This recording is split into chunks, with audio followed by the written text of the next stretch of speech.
And now, it's 10 a.m. let's just get down to it. And it's time for your sports fix. Strap yourselves in, folks. From two guys who have covered the teams you're passionate about for years. We are professionals. This is Jake Scott and Ben Anderson on 97.5 The KSL Sports Zone.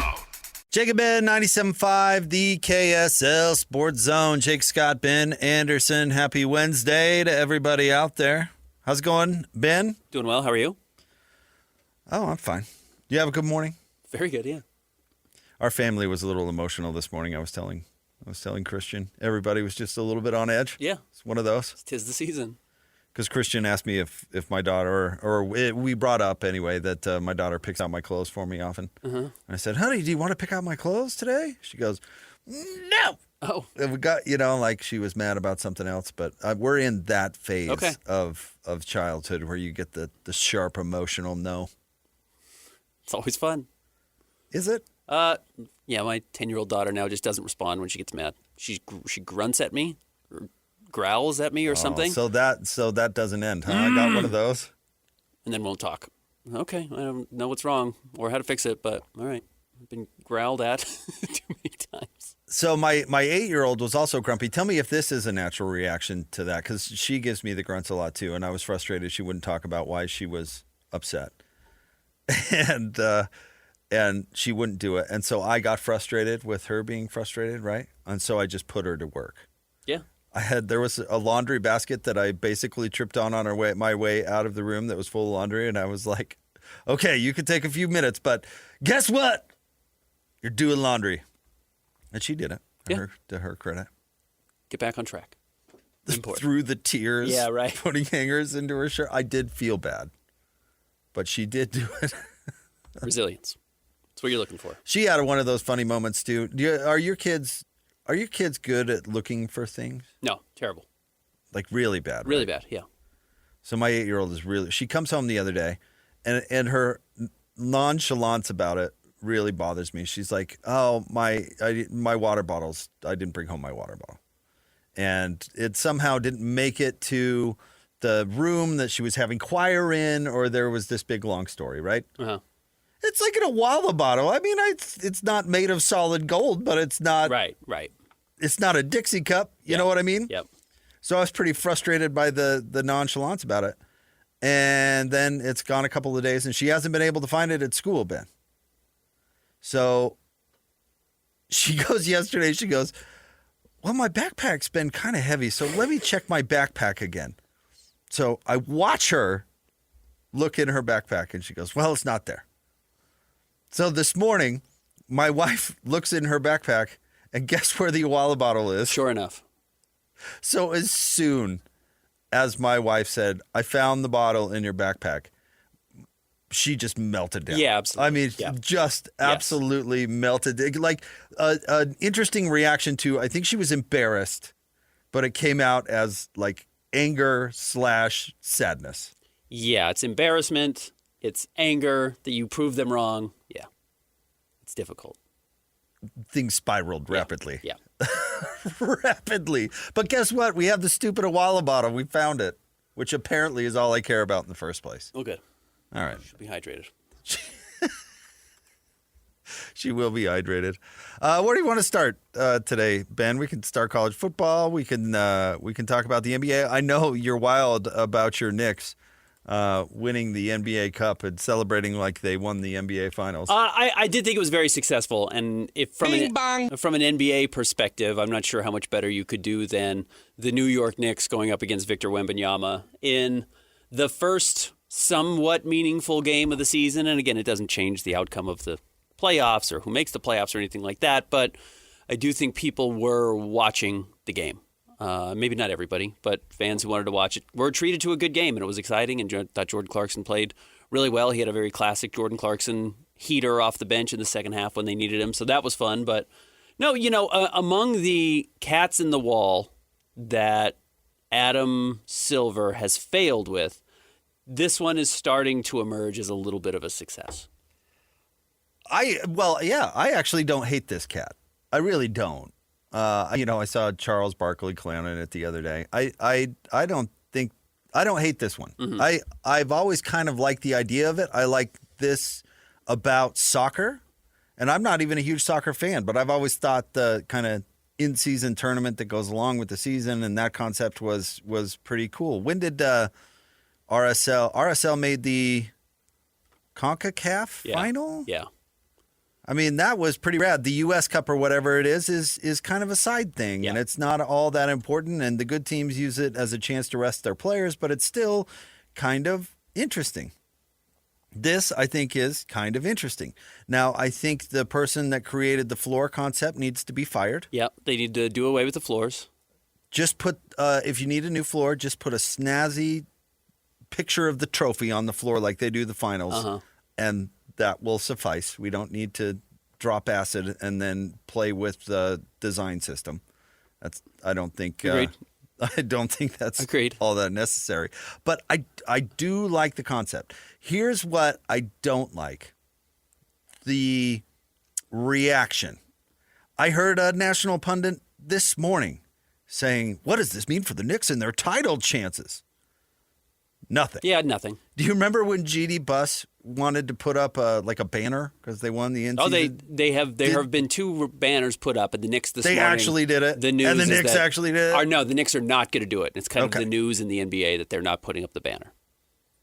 Good. Yeah, I'm with you. Let's keep it. You get a little trophy. You can display it during the season. The bench players get an extra $500,000. I mean, everybody does, but who cares about Jalen Brunson? The 12th. Yeah, Tyler Kolek gets an extra $500,000. Yeah. Jordan Clarkson, who has plenty of money but is only on a minimum this year, gets another 20% of his salary. That's a nice bonus. It is, yeah. Good. That's awesome. But let's call it for what it is. I mean, I heard this pundit say, Oklahoma City was in the they were in the NBA Cup final last year, but they did not win it. Yeah. But that was them cutting their teeth for a championship run. No, it's not. No, it's not comparable. It's not the same. It's not.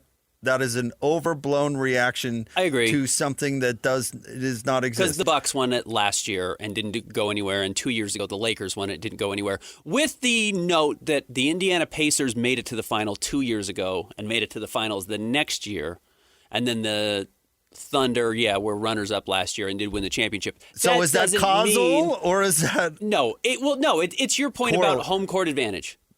Good teams win games. You've talked about home court advantage being overblown in the NBA. The reason you have home court advantage is because you're a good team. You're a better team than the team you're playing. You don't win because you have home court advantage. You win because you're a good team. Right. And I do think that's what you may be seeing here. You don't make a run to the finals because you had success in the NBA Cup. You had success in the NBA Cup because you're good enough also to get to the finals or make a run there. You can compete against the best teams in the NBA. And when even to further cut down its meaning, you're actually one of the teams that's trying in the NBA. Yeah. Because there's a large portion of the league that just either, 1, goes about their business like it's any other game, or 2, is actually trying to lose. Yeah. So it's... I don't like the reaction. That's my point. No, I think that's totally fair. It can be tweaked. I think there are some tweaks. I would get rid of the floors. I'm with you. But I don't know how much I'd tweak about the actual format. I actually like that it gives a little mini All-Star break. Absolutely. In the kind of, not the beginning of the year, but kind of the earlier part of the year. I mean, I like the format. Lose the floors for sure. I kind of like the group play, although I think it's a little difficult to follow. I would condense it. Maybe you figure that out a little bit. Instead of having group play last a month leading up to it, because they only do group games on Wednesdays or Fridays, I would just have the last week and a half be all group play and just say, we've started this tournament. I get it's probably a scheduling nightmare, but if you care about it and it can pay off like I thought it did last night, I would just start the group play a week and a half ago and then have it more like a true tournament, like the NCAA tournament. And that doesn't mean you travel to cities, but you know what your group is going to be. That's assigned before the season. So you can build that in. If you've got 2 home games, then you've got 2 road games. And everybody does that. I think that might be more interesting. You might actually have a little more momentum versus the month and a half that it's spread out where it's a little bit hard to follow. I mean, the Jazz played their first Cup game on Halloween. The World Series was going on. Like, that's a million years ago at this point. That I think is a little bit of a mistake. But no, this is an enjoyable basketball. But don't pop the champagne and don't do all of that. And they did make a huge event out of it. Don't say next stop Titletown and this is somehow related. It's not. It's a quirky throw in at the beginning of the year to create a little juice. Yeah, and the players are happy to make $500,000. End of story. And I think it does accomplish that. I mean, I don't know. I didn't see ratings or anything, but I imagine that people consumed it. Yeah.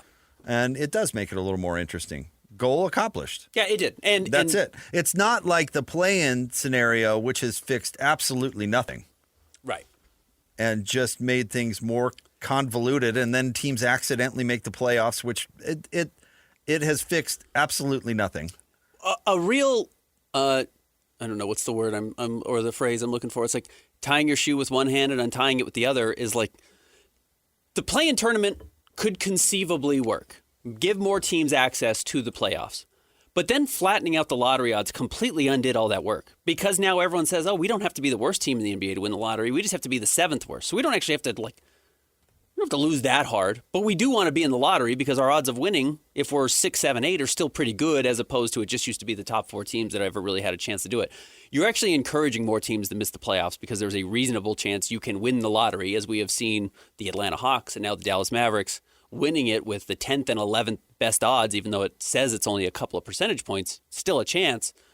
It kind of certainly benefits you to miss the playoffs in the NBA versus the play-in tournament, which was the design was let's make it easier to make the playoffs. I think it's made tanking worse because absolutely it's made tanking way worse. You have these teams that are down at, what would it be, 9, 10, 11, 12. Yeah. All of a sudden they're completely throwing games at the end of the year. We don't want to be in the play-in. See the Dallas Mavericks completely just throwing them out the window when otherwise they would be like, we could win. Who cares? Yeah. Right. We can't catch 8. It doesn't matter if at 11 we win a couple of games. It's not going to change anything. Right. Now they're so desperate not to make the playoffs, they're playing 4-on-5. Yeah. We don't want to be in the play-in. And look, we've heard this from the Jazz. I mean, the initial thing, I shouldn't say from the Jazz, but about the Jazz, was that, Danny Ainge didn't want to make the playoffs that first year after the Rudy Gobert and Donovan Mitchell trade because he said, we want to go back when we feel like we can actually win a playoff series. If we felt like we could win a playoff series or make a trade that would help us win a playoff series, we'd be interested in that. But if otherwise, don't make the play-in tournament. That doesn't benefit you. It just hurts you. I mean, it doesn't take you out of the lottery entirely, but it drops you to 13, 14. So your odds are very, very low. So yeah, that has hurt actually tanking. And it hurts teams that are actually trying because now all of a sudden you're in the 7-8 slot and there's a chance that you don't make the playoffs. Yeah. I mean, I agree. That as much as I don't hate the concept, I do think the result has hurt the league. Yes. Well, it certainly doesn't help, and it was designed to help. It was designed to create incentives so teams don't lose on purpose. Well, that is a solution that did not work. I think it predictably did not work. I don't know if you're going to fix tanking in the NBA, and I know we come back to this a lot, but it's going to require something revolutionary because the incentive structure is just too good, and it's not football. Where I'm surprised tanking hasn't been a bigger problem in the NFL, to be honest. I know Miami had its controversy. What was that, 2-3 years ago? But they got to get rid of these. Tank. Was it Tank for? No. Tua was on the team. It was Brian Flores, and he was asked by the owner to tank games, and he refused to, and that was the reason whatever he got the fired. emails came out, yeah. And so I don't know if he sued or whatever, but all that came out of that. I don't know why it's not a bigger problem in the NFL, honestly, other than, I guess there are fewer games, but that would be fewer games to take. You know what I mean? But in the NBA, the incentive structure is just so ski-wampus. And maybe Ben, maybe honestly, it's that one player just means so much in basketball. You can have integrity in football because one player isn't going to win you the Super Bowl or not even a quarterback. And there's no guarantee you're going to get a franchise quarterback at number 1. What's the percentage on number 1 picks that have actually become a franchise quarterback? No, the best probably 50-50 at best. Yeah. No, the best thing you can do, the reason the number 1 pick should have value is because you can trade it for a haul. Yeah. That's the value. The Commanders, who are now resting Jalen Daniels for the rest of the season to make sure they don't lose their pick, or not lose their pick, but they don't, see it drop out of 2, 3, or 4. Or Yeah, whatever the Giants aren't going to play Jackson Dart. Yeah, there's tanking, but the value there is we'll find out the most desperate team and take 3 of their first because they're probably not very good anyways. You get some good picks. The value in the NBA is the number 1 pick at least has a hit rate way higher than the NFL, and if you get LeBron James, the trajectory of your entire franchise changes. As dislikable as I find LeBron James, the Cleveland Cavaliers were borderline laughingstock before LeBron, and I would be interested to look at the financial value of the franchise, but I mean, it changes everything for decades. It does. But you know what's interesting, if we're going back to last night's game and bringing it into this conversation, like one of the cool things about the Knicks, outside of some light tampering to get Jalen Brunson, hire his dad, the hire's father, is that they actually kind of built this team. This is not a draft pick team. None of these guys are draft pick players. Jalen Brunson they signed via tampering, but was a second-round pick. Cat is a former first-round pick, but not their own. In fact, they traded former a number 1 pick. What did I say? First round? I meant number 1 overall pick. That they traded Julius Randle for, who Julius Randle was not a Knicks pick either. And they have filled it out with guys like Tyler Kolek, who's a late first-round pick. They've acquired OG Anunoby. They've acquired Mikal Bridges. They've acquired Jordan Clarkson. I actually am into that. I'm into their roster construction. And going back to our conversation yesterday, I don't love the shortcut of, it's easier than actually doing my job to build a team if I just get the number 1 overall pick. It's just easier to have you're more likely to win by having lottery luck than doing your job well as a general manager and building a roster. And the Spurs are a good example of it. They get Wemby. They've had a lot of lottery luck. They get Dylan Harper and Steph Castle and all these good players. It really has helped them. They haven't had to do that great a roster building around them. You're right that it is the solution that lacks the most nuance. The same way you wouldn't tell your daughter now, don't try hard. Just go gamble. You don't need to get a job. You don't go to school. Don't go to college. Just go gamble and see if you can make it. Because if you hit once, it could change everything. You couldn't, and I know this is different basketball in life, and there's actual consequences in it happening in life, but it's certainly not a good, it's not a replicable method. It is so based in luck, as the Jazz learned last year. And I'm not saying the Jazz shouldn't tank or the Jazz shouldn't try and hold on to their pick. They should, because it does reward you so handsomely if it pays off. And if you're not winning, what does it matter? But it is such a weird bailout way of building a team that is, I just think, boring, because clearly it's not the only way to do it. But it's by far the laziest way to do it. Well, it's like, okay, yeah, the laziest. I can get to that. It's kind of the most punish yourself way to do it, which is interesting. Well, you know what stinks? It's not punish yourself. It's punish the fans. Let me hold on. And we're up against it, I know, and we've got our buddy Mike coming up next. But real quick, number 1 picks. How many times has the tank worked? Let's go through actual teams that were tanking that got the number 1 pick. Okay. Going back, Dallas. Not tanking. Atlanta. Not tanking. 2003, San Antonio. Not tanking? They were tanking. 2003? 2023, San Antonio. 2023. Okay, I was thinking, I don't remember them getting number 1 pick. Victor. Yes, tanking, yeah, absolutely. 2022, Orlando. Not tanking. 2021, Detroit. Tanking. Yeah, tanking. 2020, Minnesota. Not tanking. 2019, New Orleans. Not tanking. They fell out of nowhere to get that pick. Out of nowhere. Yeah, right, because they lost Anthony Davis. Yeah. Orlando might have been tanking a little bit when they got Paolo, but neither here nor there. 2018, Phoenix. Tanking. Or just terrible. Maybe. Bad. Yeah. I would be open to either argument. 2017, Philly. Tanking. Yes, tanking. Yeah, that was the end of but they did not have the number 1 pick either. Yeah. They had the number 3 pick. And traded up. And they traded up to get Markelle Fultz. And blew it. So the tank didn't really work there, did it? 2015, Minnesota with Karl Anthony Towns. Not tanking, right? They already had Andrew Wiggins? Correct. Maybe in the tanking category. Okay, you get my point. We've gone back about 10 years, and tanking has worked twice. Yeah. Because of the randomness of it. I mean, the randomness of it totally throws, but the strategy, the obvious strategy to tank to get the best record or to tank to improve your odds or whatever, hardly ever works, honestly. Quickly, I know, again, we got to go to break. Just read me the teams again. Not the year, just go the teams. I'll go from 25 and backwards. Okay. Dallas. Okay. Atlanta. Okay. San Antonio. Okay. Orlando. Okay. Detroit. Okay. Minnesota. Okay. The Pelicans. Okay. The Suns. Yeah. The Sixers, which was not their number one pick, and the Sixers before in 2016 when it was. How many of those teams won a championship in the last 10 years? 0. Right? Yep. Am I getting that right? Yeah. 0. Yeah. Like mostly not even close. Yeah. The Timberwolves have gotten fairly close. One of the teams made the finals. The Suns Dallas made the finals. has gotten fairly close. But Suns made the finals. DeAndre Ayton was the third best player on the team. But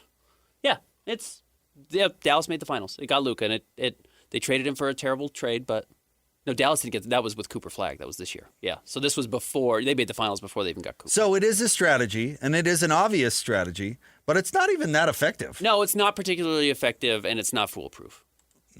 No, not even close. Yeah. All right, Mike Smith is next. Stay tuned. 97.5, the KSL Sports Zone. The sports you love, the teams you can't live without. Get a sense of urgency! This is Jake Scott and Ben Anderson on 97.5, the KSL Sports Zone. Jake and Ben, 97.5, the KSL Sports Zone. Join the KSL Sports Zone at Minky Couture in Draper this Thursday from noon to 3. That's tomorrow. Minky Couture has you covered this holiday season with the best gift ever. Visit minkycouture.com. I agree. You a Bob Seger guy? I don't know if I could name you 5 Bob Seger songs, but I know this one. This is a good song. Great song.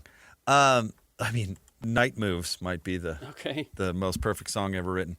You know what Bob Seger reminds me of, honestly, is that, Ben, as you know, I'm fairly old, and I was around when CDs became a thing. Mm-hmm. And I was a young person, and my parents got me like 3 CDs when we first got a CD player, and Bob Seger's Greatest Hits happened to be one of them. Yeah. So I always think of that. All right, joining us now, of course, you see him on the Jazz broadcast on Jazz Plus, SEG Plus, K-Jazz. I'm sure I'm missing a few. He's our buddy. Back with us again this season. We're excited about it. Mike Smith. What's going on, Mike? Hello, boys. How are you? I'm happy to be back. You guys are awesome. We appreciate you jumping on, Mike. Well, since we haven't talked to you yet, we're 25 games into the season. Give us a breakdown. What is the top story for the Jazz so far this year, in your opinion? I think there's more than one, but like one and 1A would be the emergence and potential superstardom of a Keyonte George on the offensive end of the floor. Like 27 or more points in 9 of the last 13 games is downright super cool. And it comes, behind lots of great work. And not just work on the court, like work on his leadership skills. I love his body language and his mannerisms. And I'll be honest, I didn't love him a year ago. And I just love the way he kind of approaches things now and how he talks about a 39-point game and how he's pretty chill about it. Like, almost like when he hits a walk-off home run and he, like, doesn't need to throw the bat and celebrate. It's kind of like, okay, like I did that, I'm going to do it again.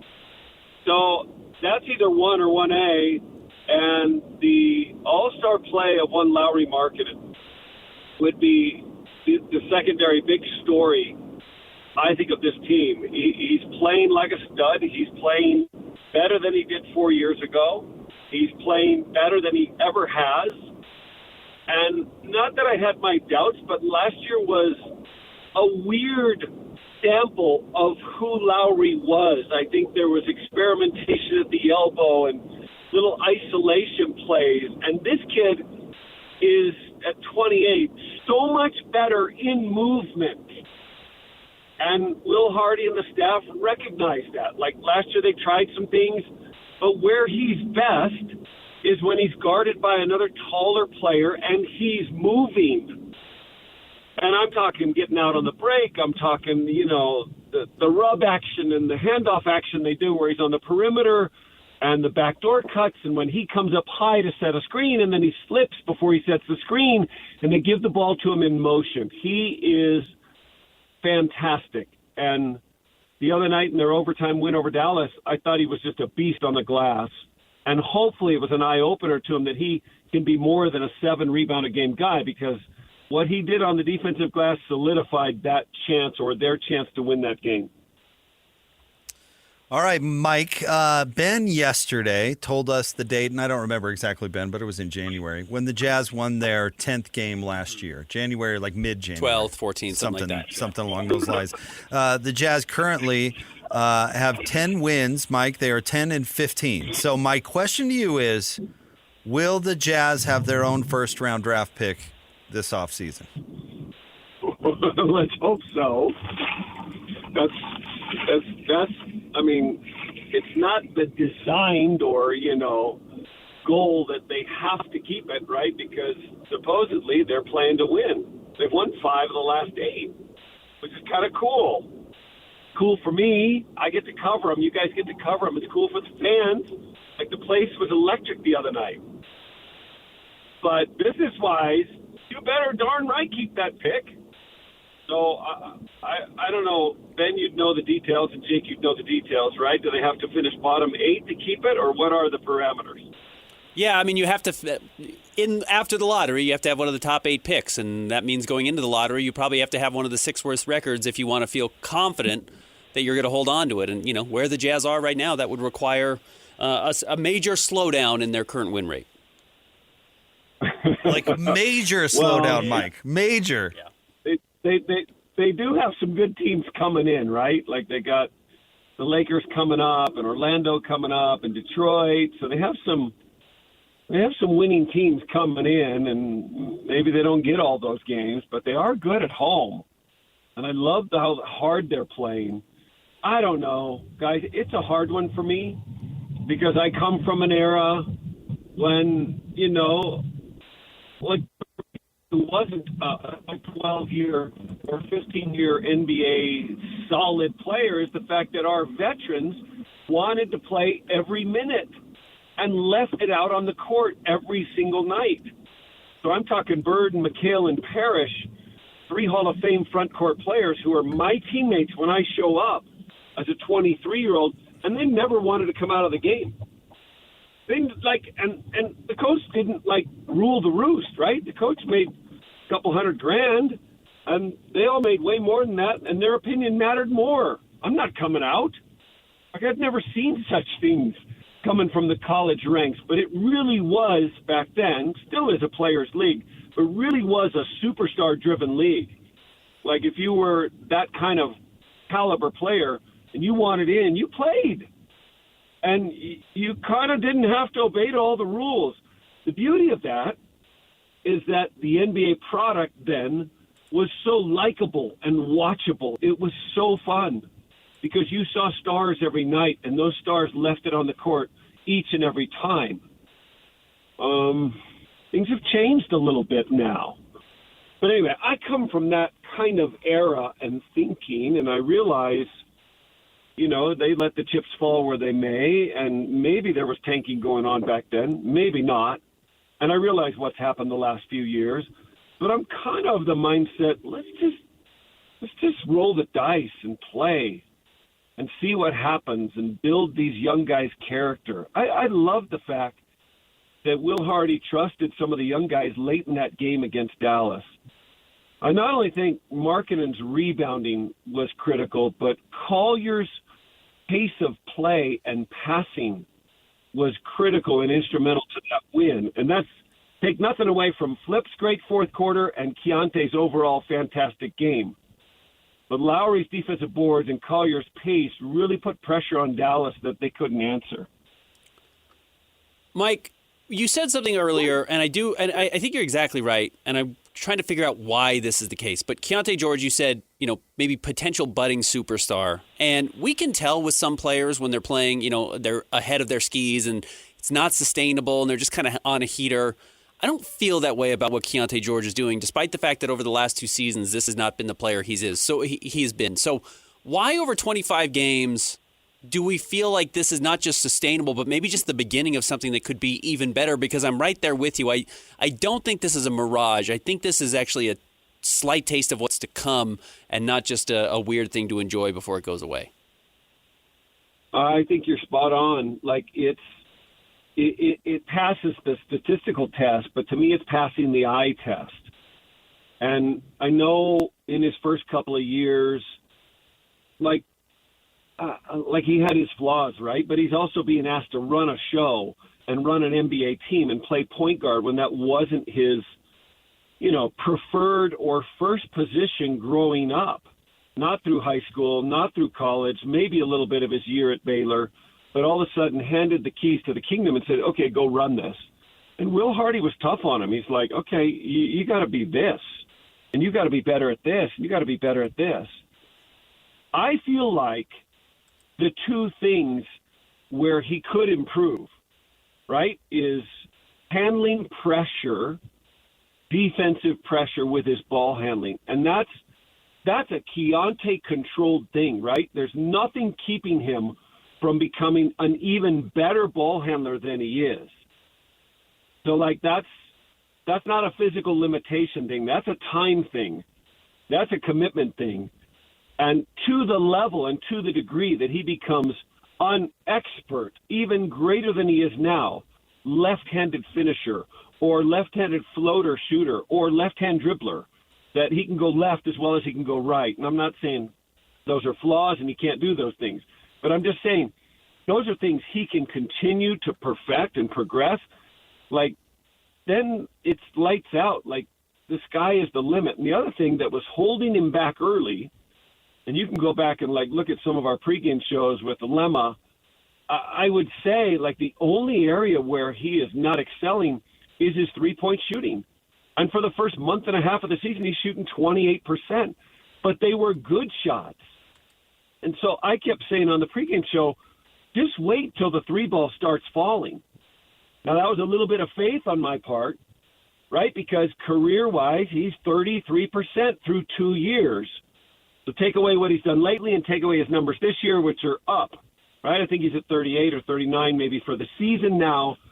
But smaller sample, last 63s, it's 44%, 43 or 44. It's not only ascending, it's now trending.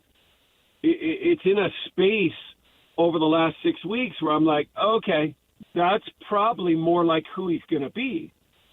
The greatest three-point shooters in our league,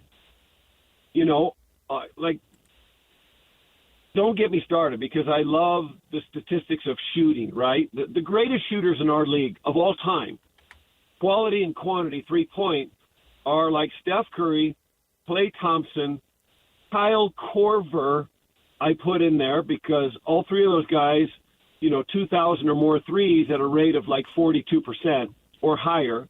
Steph clearly the best. He'll get to 5,000. No one else will get to 4,000.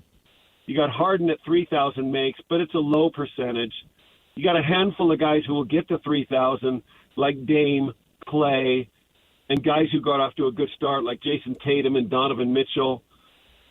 But the point I guess I'm trying to make is the greatest percentage three-point shooters of all time, you can find the Steve Kerrs and the Hubert Davis and the Drazen Petroviches and even the Steph Currys, right, the Jason Kaponos, guys who made less than 900 threes in their career. They were specialists.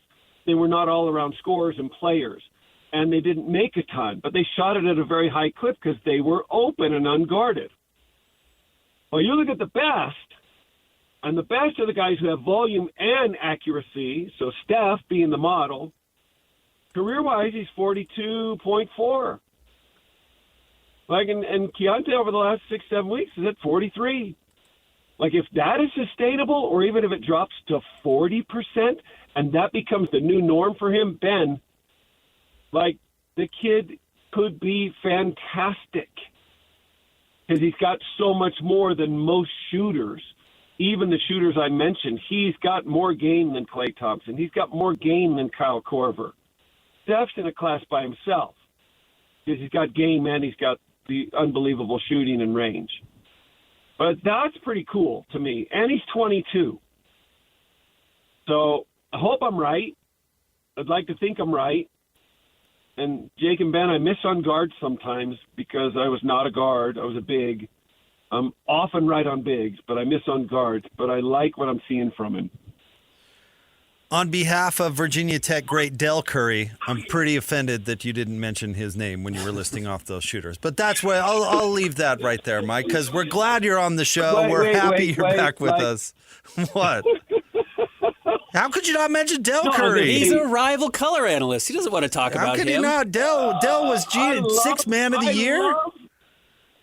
I love Del. 1,700 threes, in his career. Like, fantastic shooter. I've told you the story before, maybe on the pregame show, but not on this show, that Del and wife Sonia pulled Steph out of AAU ball at 15 because he was too little, and Del didn't change his shot, but drilled him for a year on getting rid of the ball quicker. So Steph at age 15, Del knew he wasn't going to be 6'7". He was just looking at the growth plates, and he's like, this kid's not going to be my size. He's not going to be able to shoot over people. He's not a two guard. He's not a small forward. He's going to be a point guard. They pulled him out of ball, and for a year, Del and Sonia passed him the ball and said, get rid of it as fast as you can. So let's not change your shot. It's already great, but let's just learn to shoot it quicker. And there is the genesis of the greatest shooter in the history of our game, and let's say someone who I think changed the game of basketball during his era. Like, it is a three-point friendly frenzy out there now. Well, somebody should have told Seth Greenberg that story so that he could have followed in his father's footsteps. But no, Seth passed. Good decision. Mike, thank you. You're the best. We appreciate you. Guys, you got it. I'm happy to be on. And, Jake, I'll see you tomorrow against the Lakers, right? Ben, You'll be there too. Yeah, buddy. Always. We'll see you there. Thanks, Mike. There you go. That's our buddy Mike Smith. Catch him on the Jazz TV broadcast. It is cool knowing somebody that knew Red Auerbach. Larry Bird, Robert Parrish, R.I.P. to two of those three. Larry's still with us. I mean, Too bad he knew Kevin McHale. I mean, that's funny. You could go up to Mike and say, tell me what Larry Bird was like. Yeah, I mean, but to your point, Red Auerbach is one of those legends that's almost, certainly for our generation, almost untouchable. Like, wasn't alive while we were alive very long, so certainly not in the zeitgeist. Oh, I think it's cool that I could go ask Big T what Jim Valvano was like. Mm-hmm. Yeah, no question about it. One of the great personalities in sports taken too soon. Yep. All right. Stay tuned. We'll have more coming up next. Jake and Ben, 97.5, the KSL Sports Zone. Whether it's the Jazz, Utes, Cougars, or Aggies, these guys have got you covered. How to eat, fellas. You're locked on to Jake Scott and Ben Anderson. 1, 2, 3, move it. On 97.5, the KSL Sports Zone. Jake and Ben, 97.5, the KSL Sports Zone. Want to remind you about it is Win Ticket Wednesday, right? Let's give away some tickets. 801-575-ZONE, caller number 12 right now. 801-575-ZONE. You're going to get 2 tickets to go see Youngblood Idols, the World Tour at UCCU Center in Orem, May 13th.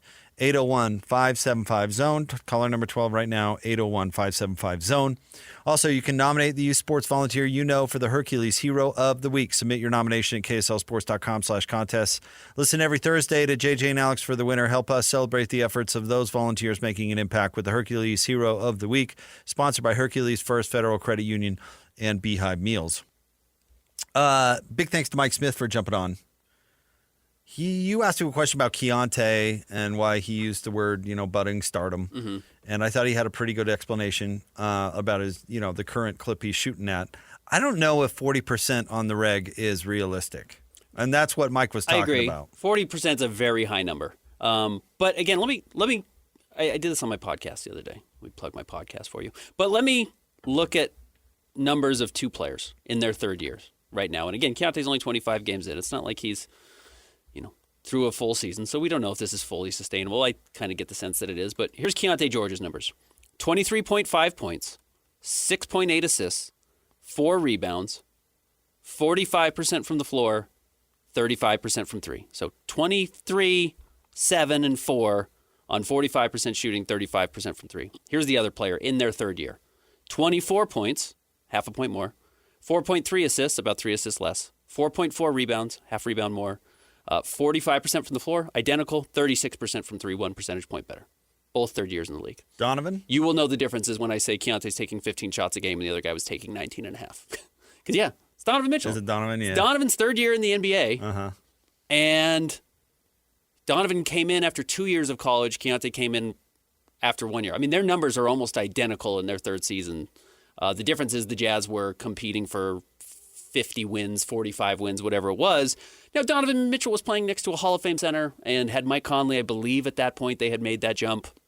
That had Bojan Bogdanovic. Like, it was a good roster. That was a good team. Royce O'Neal was on that team. It was a roster, in fact, that was quote unquote built around Donovan Mitchell. They went out and got pieces to make his life easier to maximize what he does. And Donovan was an all-star that year. I mean, that is kind of the level Keyonte is playing at. And I just wonder if people are going to, again, realize that that's where he is. That's the level he's at. Not to merge two conversations, but I'm going to merge two conversations. The Jazz had a crazy historic run in Donovan's rookie year to not only make the playoffs, but then beat Oklahoma City in the first round. Like I've talked about, I've never seen a run like that in my entire career covering the Jazz or sports even. Yeah. I mean, the fact that they were 9 games out of the playoffs in January with a rookie, a team that had lost their first option and best player and plugged in a rookie who at that point, I know people were optimistic about Donovan, but at that point was no proven commodity in any way, shape, or form. He was the Bradley Beal. He was the guy who was on a team that had nobody else who wanted to score the ball at all, and he raised his hand and he said, I'll do it. I'll take 19 shots. Yeah. Should the Jazz have intentionally lost games that year? Should they just have thrown it in the tank? Yeah, pulled the plug. Should they have pulled the plug instead of making that run? They didn't go anywhere. They beat Oklahoma City in the first round. I mean, so it didn't prove out. I mean, maybe instead of making that move for Mike Conley, they could have drafted a point guard that year. Trying to look at who was the number. That was the DeAndre Ayton year, by the way. 2018. I mean, no, you're exactly right. It's the exact conversation. Should they have made the playoffs that year, or should they have said, "Oh, we're 9 games out, screw it"? Yeah, tank, try and get Luka Doncic. Now Luka comes in and erases everything that Donovan does. Well, I would have picked Marvin Bagley, but yeah, sure, Jaren Jackson Jr. You know, these names that are there at the top 4 or 5 picks, or the chance to take one of those guys, because again, it's no given that you're going to take anybody. You could have gotten lucky and gotten the 6th pick and drafted Mo Bamba, who now plays for your G League team.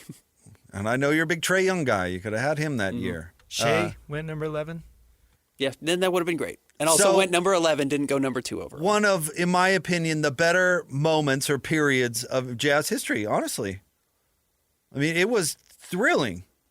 But that team was by no means, a guaranteed contender or whatever. That team was obviously lacking pieces. But they put their head down and had a crazy run. Should they have actually been losing on purpose? It is funny that the Jazz in their history have had 2 players that were high draft picks that have panned out. They've had 2 total. And it was Darrell Griffith, who ended up being the 4th or 5th best player on the team throughout the 80s. Yeah, but he was good. He was good. Rookie of the year. Yeah. And Darren Williams. That was the other one. And they even traded up on draft night, which is what you always attest to. It's like, if it doesn't work out, try and move up. Figure out what you have to do to get up there. And they moved up the day of the draft to go and get Darren Williams at number 3 instead of sitting at number 5 and taking Martell Webster. So, or the Buffet, I think, is the one they were considering. If they didn't get Paul or Williams, they were going to take Ray the Buffet Felton. So, to the point of those seasons, and again, I think the Jazz probably should tank this year. I think they should probably try and hold on to their pick. They're not going to win a playoff series right now. But in the long history of the Jazz, the tanking has not created, the best teams, nor, probably more importantly, as silly as it sounds, I know everyone just wants to win a title, and I understand why, the best memories. Dante Exum did not create good memories for Jazz fans. Not a single one. But that first year of Darren Williams or Donovan Mitchell exceeding expectations, despite the fact that he was the 14th pick, and just building a roster a little bit on the fly around him, became a magical run for Jazz fans that they will remember forever. And they got to distance themselves a little bit from the pain of Rudy and Donovan leaving, but that will be remembered very fondly. I think it should be. I mean, I guess that's my point. But Donovan Mitchell also, to bring it back to Keyonte George, Donovan Mitchell was a little Bradley Beal. There was no sense that he was a superstar. He was just somebody who was stepping in to take advantage of an opportunity. Were those, that 20 points a game as a rookie, was that actually real, or was he the only player on the team that could actually score the basketball? Yeah. And because you brought that up yesterday with Keyonte, like at what point do we know that it's actually real? Well, why doesn't he get the benefit of the doubt more, is kind of was my response. Donovan Mitchell got the benefit of the doubt from literally the first day he stepped in for a sick Rodney Hood. Yeah. It was masked in winning, which in retrospect, how much in that first year especially was Donovan winning versus a team with great infrastructure, right? A very good defense with Rudy Gobert and Royce O'Neal was breaking out. All these pieces around him that were actually pretty well seasoned to win games, including a good veteran point guard in Ricky Rubio. They beat the Clippers the year before. Right. So, I mean, yeah, it's interesting. We should be giving Keyonte the benefit of the doubt a little bit more. But to bring this full circle, he's not going to shoot 40% from three. I'd be shocked if he did for a whole season.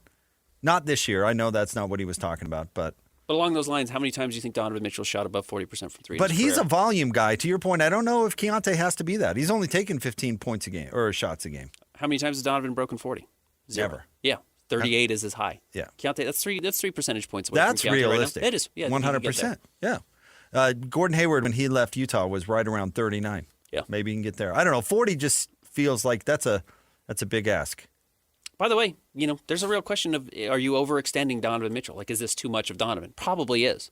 So maybe you don't need him to be 30-point-per-game guard if you're talking about Keyonte George. Maybe there is a sweet spot of 22 points on 15 shots with 7 assists as opposed to 4. Hot take, I don't think you want him 30-point guy, night guy, because then all of a sudden he's in the I'm the ball-dominant guard guy, and I don't think that's how the Jazz want to play. Right, yes. There are some players that really benefit. Shea's the great example of it. I don't know if Keyonte is going to get there. Yeah. All right, stay tuned. We'll have more coming up next. Jake and Ben, What You Got Wednesday at 11:30, 97.5, the KSL Sports Zone.